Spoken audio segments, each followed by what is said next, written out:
Selamat siang, Bapak, Ibu yang dikasihi Tuhan.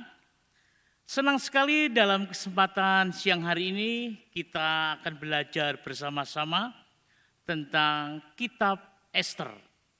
Nah, di dalam kitab Ester pada siang hari ini, di dalam pasal ketiga ayat 1 sampai 15, yaitu lanjutan tentang Ester pasal 2 Selasa yang lalu. Mari sebelumnya kita akan bersama-sama masuk di dalam doa. Bapa di surga, siang hari ini kami datang kepadamu. Kami bersyukur Tuhan, kalau Tuhan sepanjang hari ini sudah memimpin kami, menyertai kami, sehingga sampai di tempat ini sebentar kami akan bersama-sama belajar tentang kitab Ester. Tuhan pimpin pertemuan siang hari ini sehingga kami boleh belajar apa yang boleh Tuhan berikan buat kami dan kami boleh pelajari bersama-sama. Kami menyerahkan pemberitaan pelajaran firman-Mu dari awal hingga akhirnya hanya di dalam nama Tuhan Yesus Kristus. Amin. Baik saudara yang dikasihi Tuhan, Bapak Ibu yang mengasihi Tuhan, siang hari ini kita akan bersama-sama mempelajari tentang kitab Ester pasal yang ketiga ayat 1 sampai ayat yang ke-15.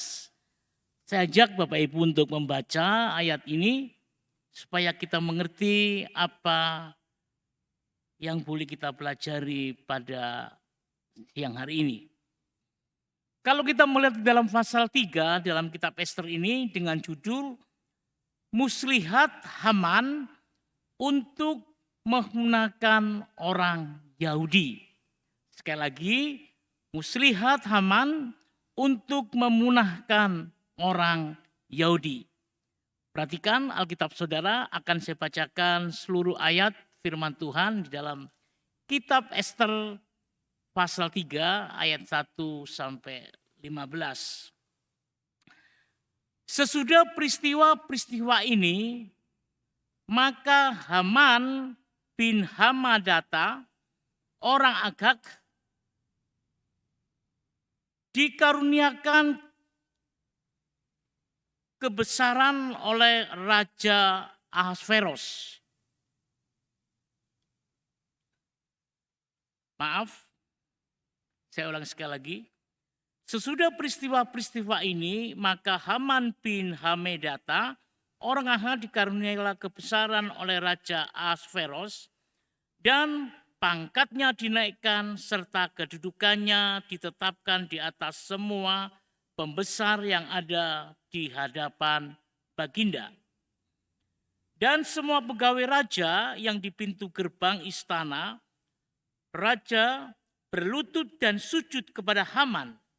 Sebab demikianlah diperintahkan raja tentang dia. Tetapi Mordekai tidak berlutut dan tidak sujud. Maka pegawai raja yang di pintu gerbang istana raja berkata kepada Mordekai, "Mengapa engkau melanggar perintah raja?" Setelah mereka menegur dia berhari-hari dengan tidak didengarnya juga, maka hal itu diberitahukan merekalah kepada Haman untuk melihat apakah sikap Mordekai itu dapat tetap. Sebab ia telah menceritakan kepada mereka bahwa ia orang Yahudi. Ayat yang kelima, ketika Haman melihat bahwa Mordekai tidak berlutut dan sujud kepadanya, maka sangat panaslah hati Haman. Tetapi ia menganggap dirinya terlalu hina untuk membunuh hanya Mordekai saja. Karena orang telah memberitahukan keadaannya kebangsaan Mordekai itu. Jadi Haman mencari ikhtiar memunahkan semua orang Yahudi, yakni bangsa Mordekai itu di seluruh kerajaan Ahasveros.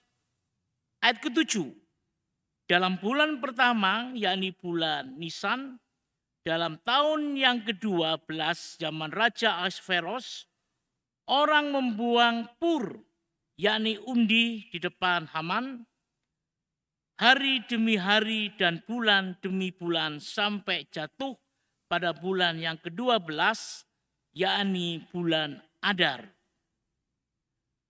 Maka sembah Haman kepada Raja Ahasveros, ada suatu bangsa yang hidup bercerai-berai dan terasing di antara bangsa-bangsa di dalam seluruh daerah kerajaan Tuanku.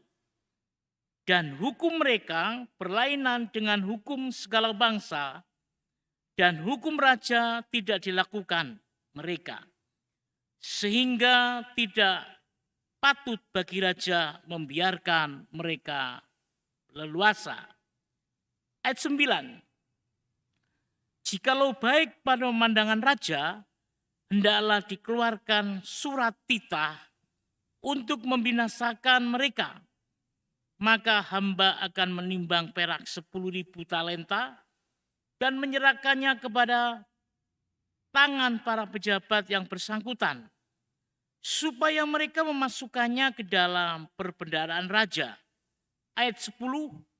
Maka raja mencabut cincin materainya dari jarinya, lalu diserahkannya kepada Haman bin Hammedata, orang Agag, seteru orang Yahudi itu. Kemudian titah raja kepada Haman, perak itu terserah kepadamu, juga bangsa itu untuk kau perlakukan seperti yang kau pandang baik. Ayat 12. Maka dalam bulan yang pertama pada hari yang ke-13 dipanggillah para panitera raja, lalu sesuai dengan segala yang diperintahkan Haman, dituliskanlah surat kepada wakil-wakil raja, kepada setiap bupati yang menguasai daerah, dan kepada setiap pembesar bangsa, yakni kepada tiap-tiap daerah menurut tulisannya, dan kepada tiap-tiap bangsa menurut bahasanya. Surat itu ditulis atas nama Raja Ahasveros dan dimaterai dengan cincin meterai raja. Ayat 13. Surat-surat itu dikirimkan dengan perantaraan pesuruh-pesuruh cepat ke segala daerah kerajaan, supaya dipunahkan, dibunuh, dan dibinasakan semua orang Yahudi, daripada yang muda sampai kepada yang tua, bahkan anak-anak dan perempuan-perempuan pada suatu hari juga. Pada tanggal 13 bulan yang ke-12, yakni bulan Adar, dan supaya dirampas harta milik mereka. Ayat 14. Salinan surat itu harus diundangkan di dalam tiap-tiap daerah, lalu diumumkan pada segala bangsa, supaya mereka bersiap-siap untuk hari itu. Maka dengan tergesa-gesa berangkatlah pesuruh-pesuruh cepat itu atas titah raja, dan undang-undang itu dikeluarkan di dalam benteng Susan. Sementara itu raja serta Haman duduk minum-minum, tetapi kota Susan menjadi gempar. Nah, saudara dalam kasih Tuhan, kalau kita melihat firman Tuhan yang kita baca tadi, kita menemukan kata yang terakhir itu unik sekali. Ya, seorang sekali lagi, kata uniknya apa? Di sini dikatakan begini. Sementara itu raja serta Haman duduk minum-minum, tetapi kota Susan menjadi gempar. Nah, inilah yang unik yang boleh kita pelajari pada siang hari ini. Mengapa raja dan Haman di kota Susan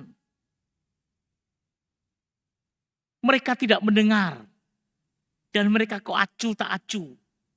Padahal kota di mana mereka pimpin, Raja Ahasveros itu, bukankah gempar? Ya, ini uniknya. Seorang petinggi, orang yang berkuasa, dia tidak merhatikan ada apa di sana. Kok mereka tidak terlibat sedikit pun.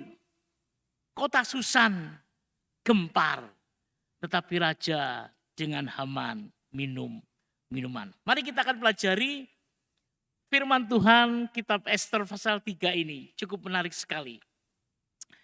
Nah, Bapak Ibu yang dikasih Tuhan, kalau kita membaca pada ayat yang pertama, di sana dijelaskan dengan sejelas-jelasnya siapa itu Haman, gitu ya. Nah, di dalam ayat 1 tadi, di dalam pasal 3 Ester 3, dikatakan siapa itu Haman. Haman menjadi orang kepercayaan raja. Nah, kita pegang dulu. Ini termasuk hal yang penting.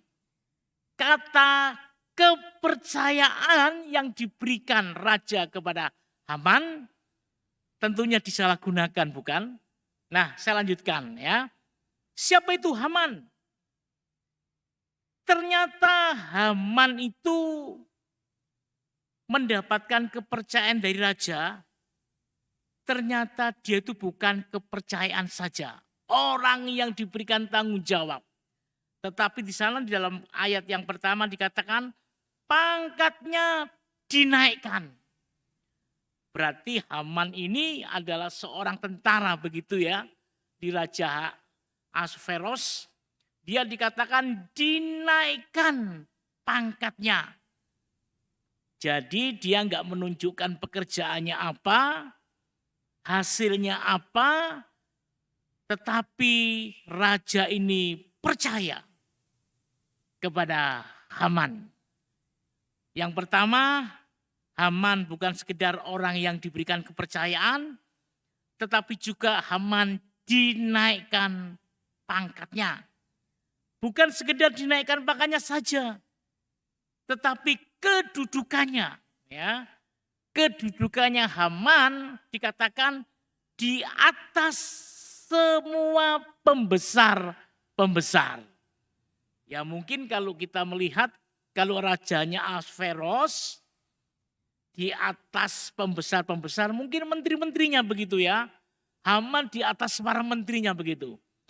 Jadi Haman mendapatkan bukan sekedar pangkat, bukan sekedar kepercayaan, tetapi apa? Dia di atas dari pembesar yang lain. Nah, berikutnya apakah cukup? Tidak. Ada satu hal yang unik. Pada saat Haman diangkat, pada saat Haman diberikan kepercayaan, banyak orang, bahkan seluruh orang pada saat itu, mereka sujud dan menyembah. Bapak Ibu yang dikasih Tuhan, kalau kita melihat orang disembah dan disujud, berarti orang ini enggak sembarangan. Ya. Paling tidak dia adalah diberikan kekuasaan. Berbicara pun mungkin takut begitu. Tetapi Haman mendapatkan kesempatan. Di mana Haman dikatakan semua orang pada saat Haman diangkat, dinaikkan pangkatnya. Haman juga disembah oleh banyak orang. Berikutnya, siapa itu Haman? Ternyata Haman itu adalah orang Amalek. Nah, nanti kita akan belajar bersama-sama.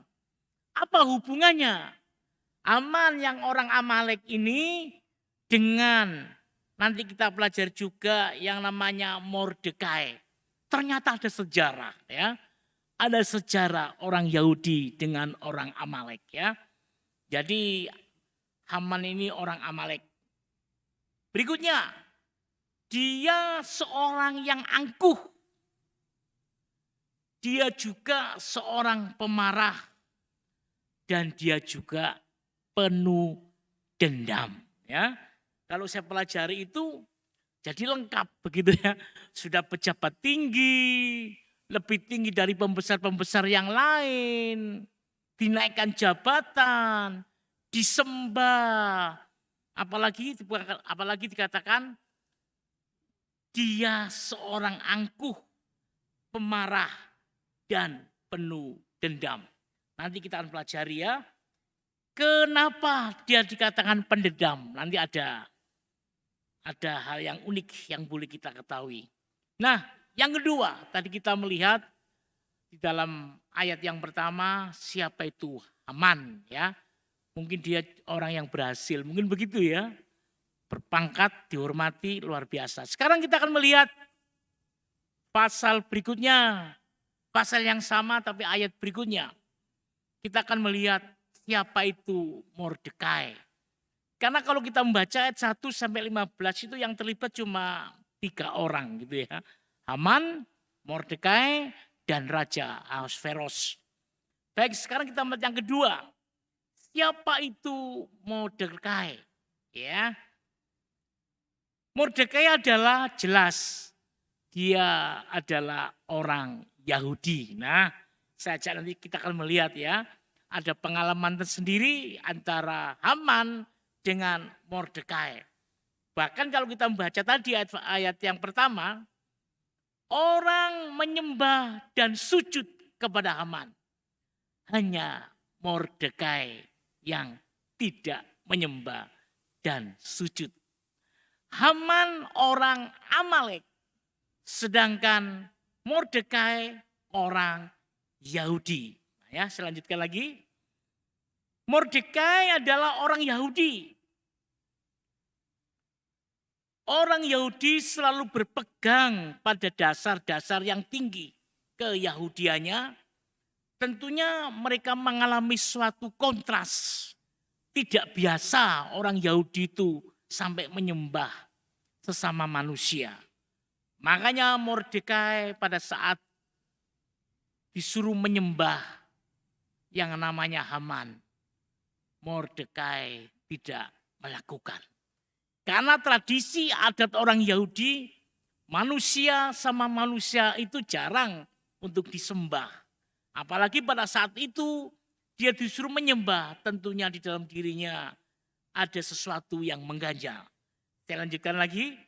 Yang pertama, Mordekai adalah orang Yahudi. Yang kedua, dia berpegang prinsip adat istiadat Yahudi yang tinggi tentang menyembah orang. Ya. Berikutnya dikatakan dia seorang pemberani. Benarkah Mordekai seorang pemberani? Saya katakan iya. Tadi kalau kita membaca dengan teliti, semua orang menyembah yang namanya Haman. Semua orang bersujud. Tetapi Mordekai dia pegang prinsip dan adat istiadat Yahudi.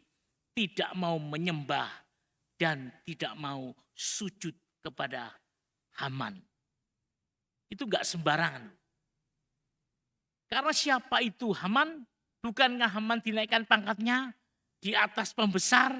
Berarti dia orang-orang enggak sembarangan untuk ngetemui, untuk bicara apalagi.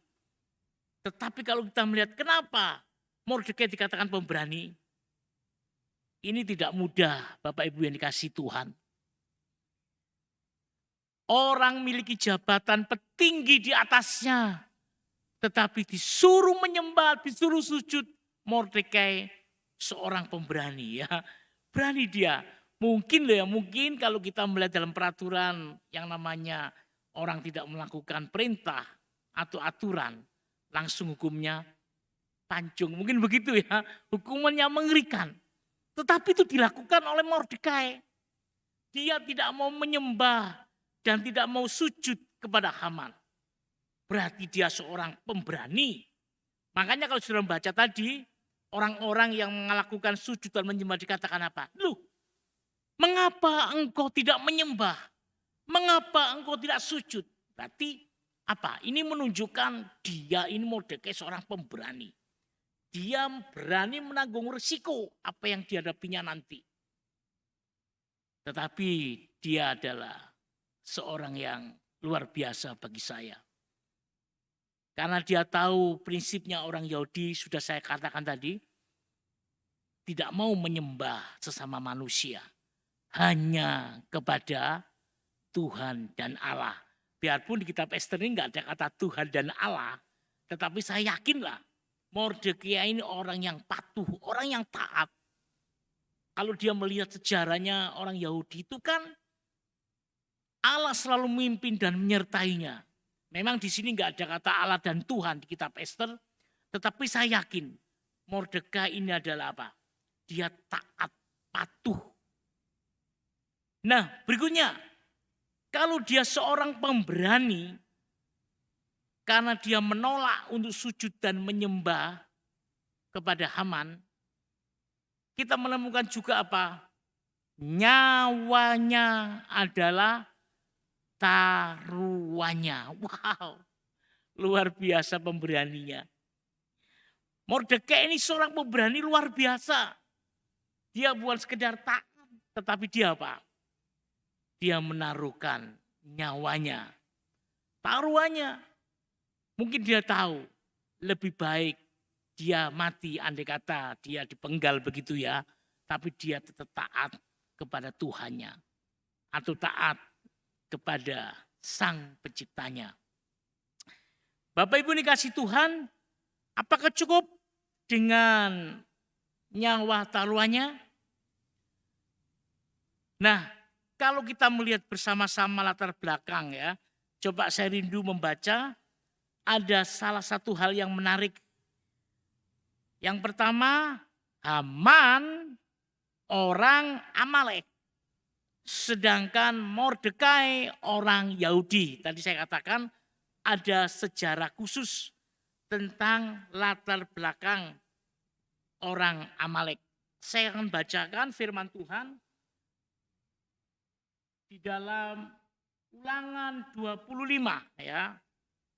Coba kita akan baca lebih dulu. Ulangan 25. Silakan Bapak Ibu juga ikut membaca. Ulangan pasal 25. Kita akan baca ayat 17 sampai ayat 19 ya. Ada apa antara Haman orang Amalek dan Mordekai orang Yahudi. Saya akan bacakan. Nah, ini di dalam kitab Ulangan ya, ini sejarahnya ya. Saya ajak saudara membaca sejarahnya dulu. Kenapa gitu ya? Ulangan 25 ayat 17 sampai ayat 19. Judulnya adalah Amalek harus dihapuskan ya. Saya yakin Bapak Ibu juga lagi membaca pada siang hari ini. Sekali lagi Ulangan 25 ayat 17 sampai 19. Kita akan melihat sejarahnya. Ingatlah apa yang dilakukan orang Amalek kepadamu pada waktu perjalananmu keluar dari Mesir. Ini kembali sejarah gitu ya. Bahwa engkau didatangi mereka, orang Amalek itu, di jalan. Dan semua orang lemah pada barisan belakangmu dihantam. Wow. Berikutnya, mereka sedang engkau lelah, engkau lesu, mereka tidak takut akan Allah. Wow. Berikutnya, maka apabila Tuhan Allahmu sudah mengaruniakan keamanan kepadamu daripada segala musuhmu di sekeliling, di negeri yang diberikan Tuhan Allahmu kepadamu untuk dimiliki sebagai milik pusaka, maka haruslah engkau menghapuskan ingatan kepada Amalek dari kolong langit. Jangan lupa. Wow, ini loh sejarahnya. Bapak Ibu ini kasih Tuhan. Ternyata antara Haman dengan Mordekai ada sejarah. Ya. Kalau kita membaca dalam ayat yang terakhir katakan begini. Janganlah lupa. Apa yang lupa? Ternyata bangsa pilihan Allah, orang Yahudi pada saat itu mengalami hantaman. Ya. Kalau kita membaca ayat 17 sampai 19, bahkan dikatakan harus dimusnahkan. Siapa itu? Bangsa Amalek. Karena kalau kita melihat yang berkuasa pada saat yang kita baca ini adalah Haman orang Amalek. Kenapa Haman itu sangat benci pada orang Yahudi? Nah, ternyata ini latar belakang inilah yang membawa Haman itu sangat membenci semua orang Yahudi. Bapak Ibu yang dikasihi Tuhan, Haman memiliki akal balas dendam. Nah, sekarang kita masuk di dalam pasal berikutnya ya. Kalau kita melihat tadi ayat yang ke-1 sampai ayat yang ke-6 itu berbicara tentang pengalaman apa yang pernah terjadi di zaman-zaman sebelumnya. Ada rahasia begitu ya. Jadi ada perlawanan antara Amalek dengan Yahudi. Nah, berikutnya bagaimana pikiran Haman kira-kira untuk Mordekai dan juga orang-orang Yahudi. Mari kita masuk pada ayat yang ke-7 sampai ayat yang ke-15. Ini berbicara adalah pemikiran Haman untuk balas dendam, gitu ya. Nah, Bapak Ibu yang kasih Tuhan, karena Mordekai tidak menyembah dan tidak sujud kepada Haman, maka kesempatan Haman untuk membalas dendamnya. Mestinya dendamnya yang ditujukan orang Yahudi. Tetapi karena waktu itu rajanya adalah bukan orang Amalek gitu ya. Rajanya Raja Ahasveros. Tentunya Haman kapan kesempatan untuk membalas dendam. Nah, inilah kesempatan yang kita pelajari. Ternyata dengan latar belakang tadi, balas dendam mau disampaikan untuk bangsa Yahudi melalui Haman. Ayat 7-19 dikatakan, karena Haman menjadi murka dan dia sombong serta gusar, dia diputuskan untuk membunuh Mordekai. Tapi ternyata dia masih apa?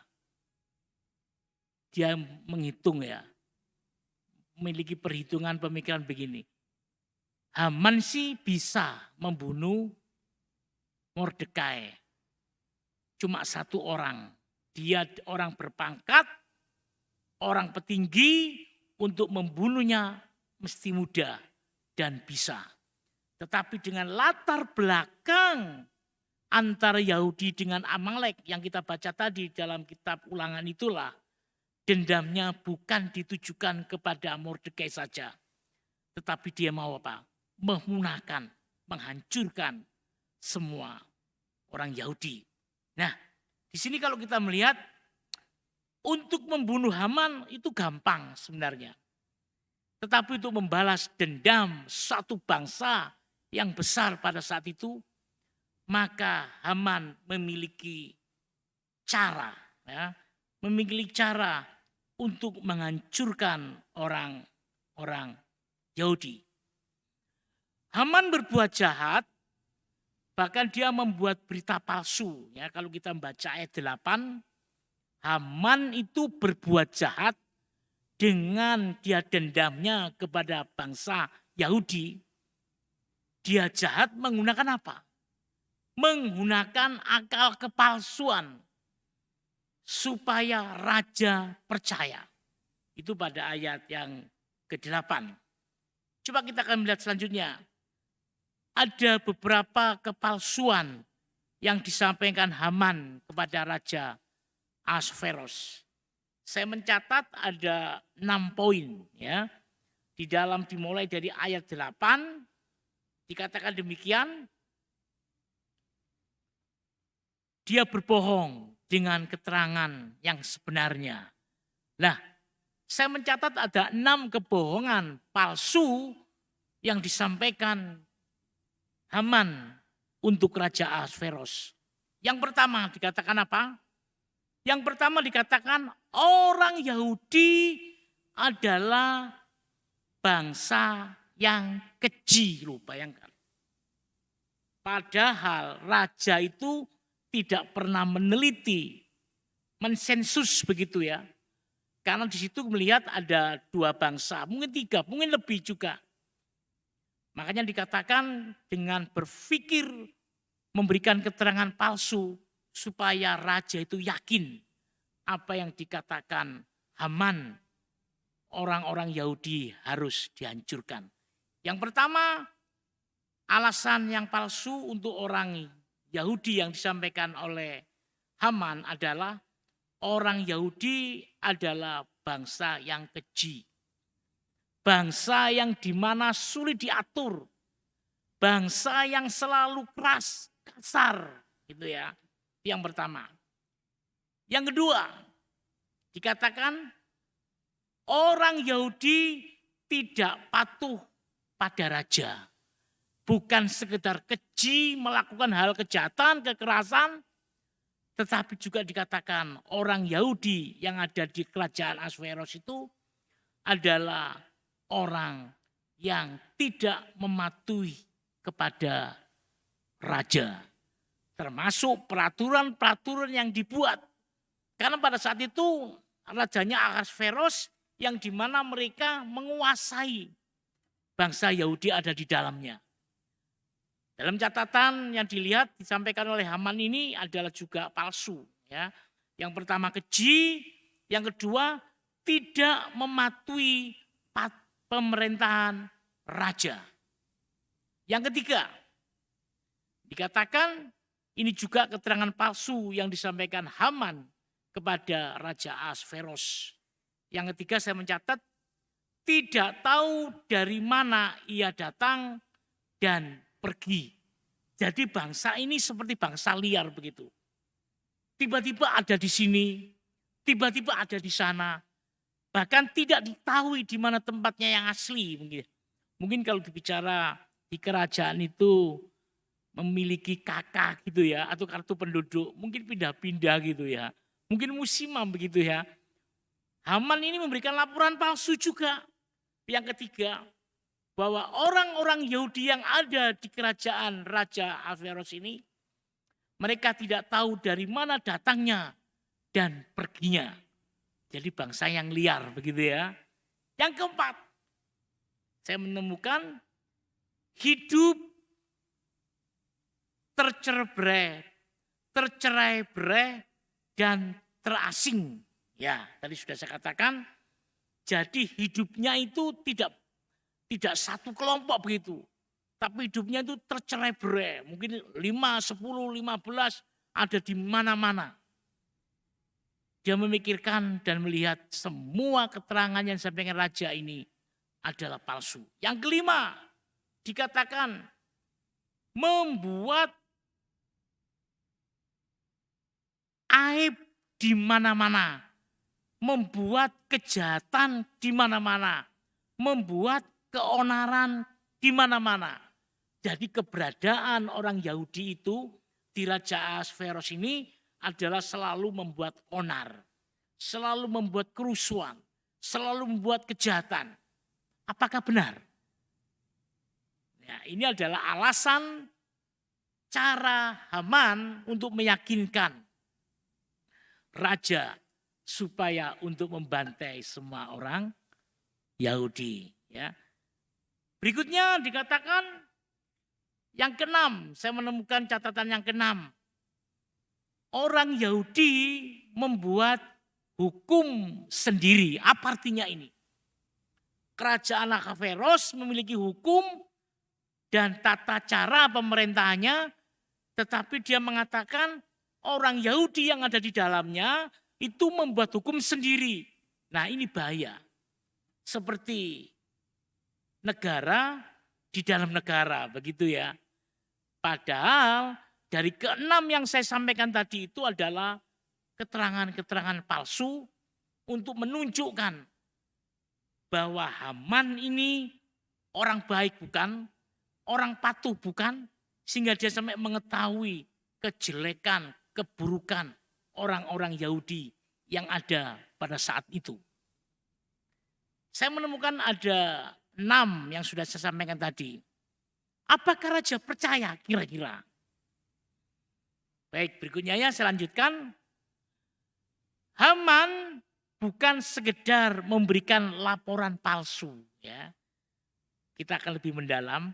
Sekali lagi, Haman bukan saja menceritakan keadaan yang palsu orang-orang Yahudi. Ini yang lebih mengerikan. Tetapi Haman juga menyogok. Lah ini yang bahaya ini. Ya. Kalau kita melihat ternyata Haman ini menyogok raja dengan harga tinggi. Supaya apa? Supaya keinginannya terkabul. Kalau kita melihat di sana 10.000 talenta dimasukkan ke bendaraan raja. Wah, jahat sekali ya Haman ini untuk menjatuhkan bangsa Yahudi. Bukan sekedar 6 yang saya temukan itu alasan menjatuhkan untuk bangsa Yahudi. Tetapi juga supaya apa yang disampaikannya itu benar-benar sungguh dan meyakinkan. Dia menyogok ya 10.000 talenta. Untuk apa? Untuk dimasukkan ke perbendaraan raja. Nah nanti kalau saudara membaca lagi di dalam ayat mulai 8 sampai ayat yang ke-15 itu adalah pekerjaan-pekerjaan jahat yang dilakukan oleh Haman. Keterangan-keterangan palsu sudah disampaikan, tetapi juga nyogok begitu ya, memberikan harta. Nah berikutnya, apakah Haman berhasil kira-kira? Kalau Bapak Ibu membaca sebelum saya bahas tadi, mungkin masih berpikir iya dan tidak begitu ya. Tetapi kalau kita melihat pada akhir cerita ini, sampai kota Susan gempar, berarti Haman berhasil gitu ya. Bisa menghancurkan orang Yahudi. Karena dikatakan pada ayat yang ke-15, di kota Susan terjadi kegemparan. Ya, pertanyaannya adalah apakah Haman berhasil dan mendapatkan mandat? Bapak Ibu ini kasih Tuhan, tadi kalau saya katakan ayat 15 itu kota Susan gempar, berarti berhasil.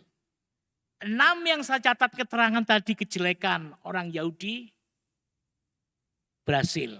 Ditambahi dengan menyogok perbendaraan raja. Tentunya raja pasti ada sesuatu yang dikerjakan. Nah, Bapak Ibu ini kasih Tuhan, ternyata benar. Kalau kita membaca ayat 10 sampai ayat 11, itu adanya terjadi, ada kayak transaksi begitu ya. Karena apa? Karena dalam kerajaan itu kalau tidak ada tanda tangan raja, atau sesuatu surat petinggi perintah yang stempelnya itu dari raja, maka apapun acara yang diadakan tidak akan terjadi. Ternyata di dalam ayat 10 sampai 11 itu dengan keterangan palsu dan nyogok itu ternyata raja ini terpengaruhi. Kelemahan Raja Ahasveros apa?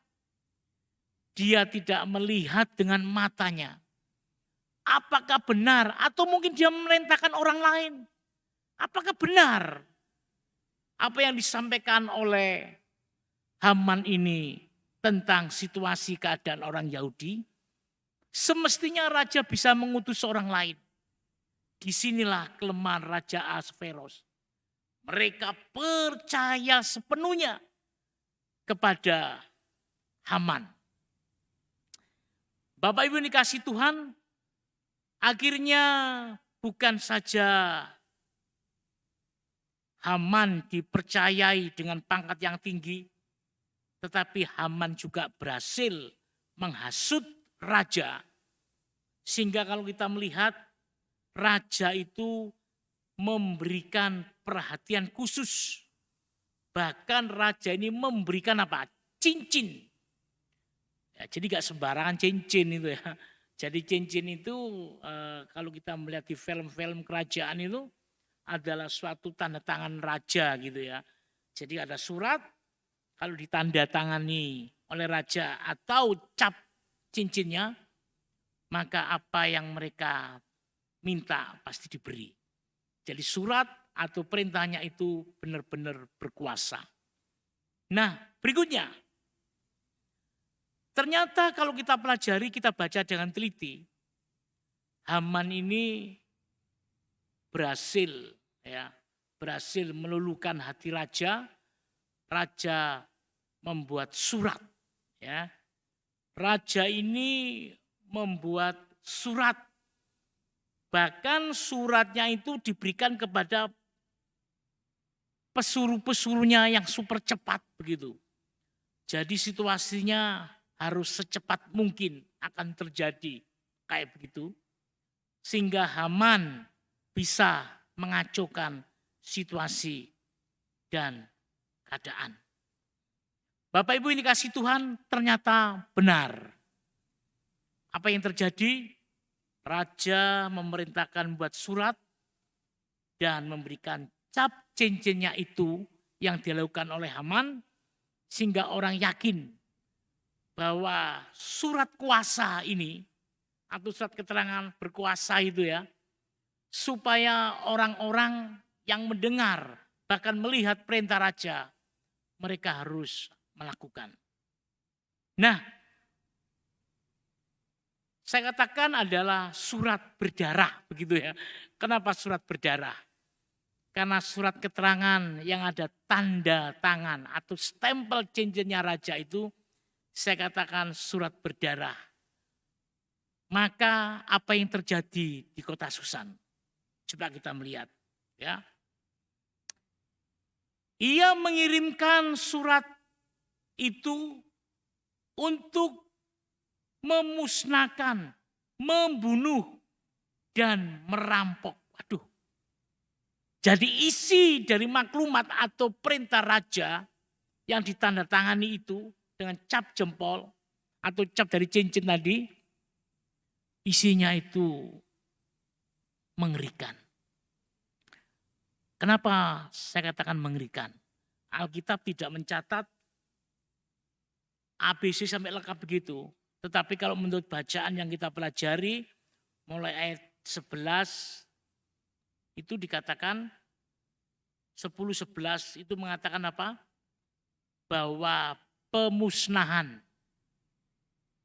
apalagi pembunuhan, apalagi perampok. Waduh, terjadi ngeri, saya nggak bisa membayangkan. Kota Susan yang semestinya tenang, damai. Kota Susan dipimpin seorang raja, ya mungkin tidak ada mengalami peperangan, tidak akan mengalami kesulitan. Tapi dengan surat yang dimohon oleh Haman, dengan keterangan-keterangan palsu tadi disertai nyogok itu, raja terpengaruh sehingga surat berdarah itu yang tadi saya katakan itu tentunya berbeda. Saya tidak bisa membayangkan. Dikirim oleh pekerja super cepat begitu ya. Artinya dendam Haman untuk orang Yahudi itu membuat orang Yahudi benar-benar mengalami kekacauan. Kalau kita membaca dengan teliti, bukan sekedar dikacau balokan, tetapi dengan ada kata memusnahkan, membunuh, dan merampok. Jadi tidak ada sisa. Nyawa banyak yang melayang, banyak yang dibunuh, dan juga harta benda pun habis. Gara-gara Haman menghasut raja mempercayainya. Bapak Ibu yang dikasihi Tuhan, ada perbedaan yang mengerikan yang terjadi di kota Susan. Pada saat pelaksanaan pembantaian besar-besaran orang-orang Yahudi, ada hal yang menarik antara keperbedaan antara istana di mana raja berada dengan di luar istana. Kalau saudara membaca ayat 15 di dalam kitab Ester pasal 3 ini, silakan Bapak Ibu membayangkan aja. Surat itu benar-benar menghancurkan orang Yahudi. Bahkan mungkin sesudah orang-orang yang bisa dibunuh, bisa dimusnahkan, bagaimana orang yang tertinggal? Tentunya kan mulai mencari harta benda yang dihancurkan itu, bukan? Bahkan ditambah yang ketiga, merampok. Jadi habis-habisan orang Yahudi pada saat itu. Ester 3 ini saya nggak bisa membayangkan. Begitu ngeri. Bahkan tadi saya katakan ayat 15 ada kata apa? Gempar. Kota Susan gempar. Ada perbedaan yang menyolok antara apa yang ada di istana dengan apa yang ada di luar istana. Di luar istana tentunya terjadi kegaduhan yang luar biasa. Terjadi kengerian. Bahkan suara itu mungkin gaduh sekali. Tetapi perbedaan yang kedua itu unik. Istana bagaimana di istana? Kalau saudara membaca ayat 15.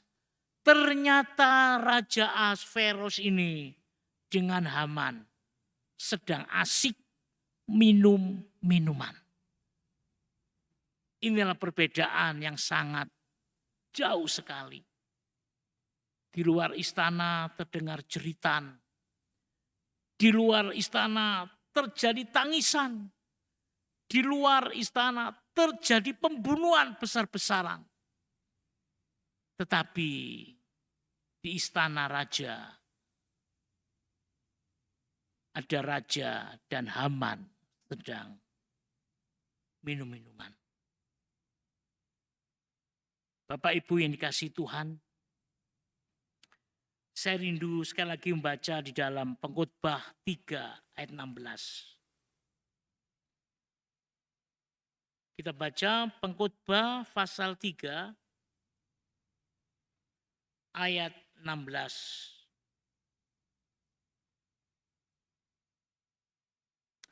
Pengkhotbah 3 ayat 16. Saya bacakan buat kita bersama. Ketidakadilan dalam hidup, itu judulnya.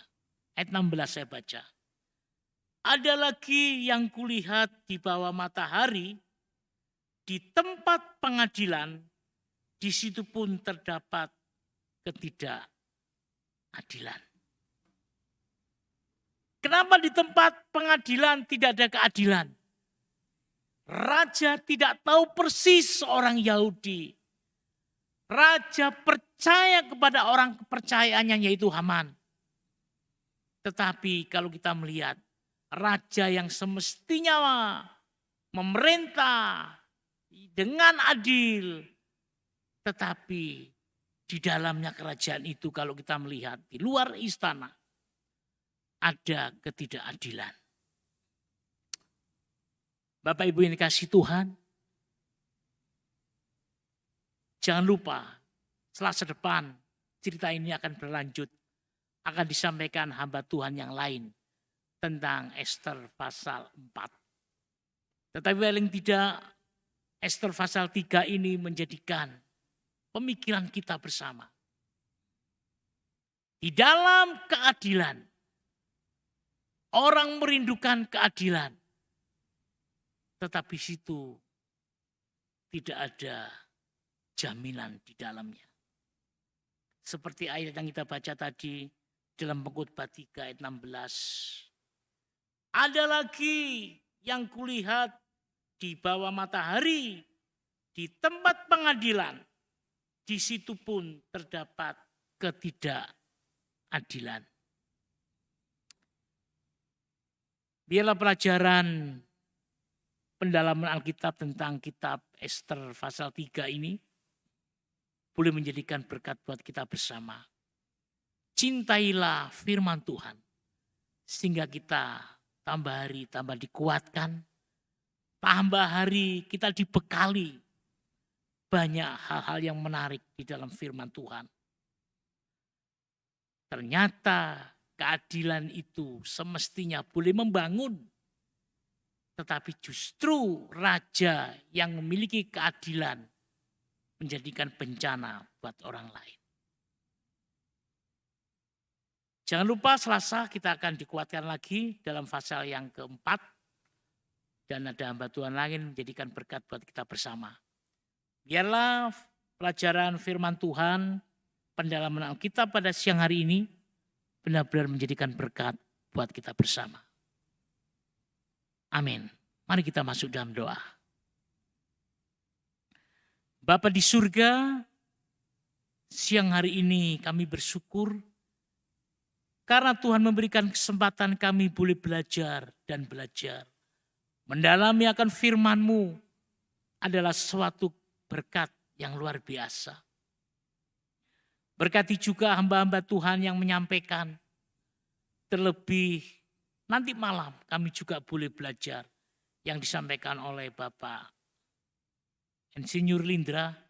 Sehingga kita tambah hari dikuatkan, diberikan penjelasan.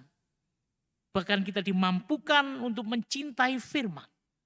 Karena firman-Mu itu memberikan kekuatan buat kami. Terima kasih Bapa, berkati kami semua. Berkati juga orang-orang yang rindu bahkan belum mendapatkan kesempatan. Bila mereka memiliki juga kerinduan belajar akan firman-Mu. Terima kasih Bapa.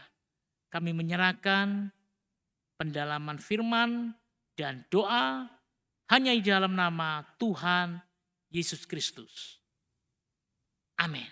Tuhan Yesus memberkati.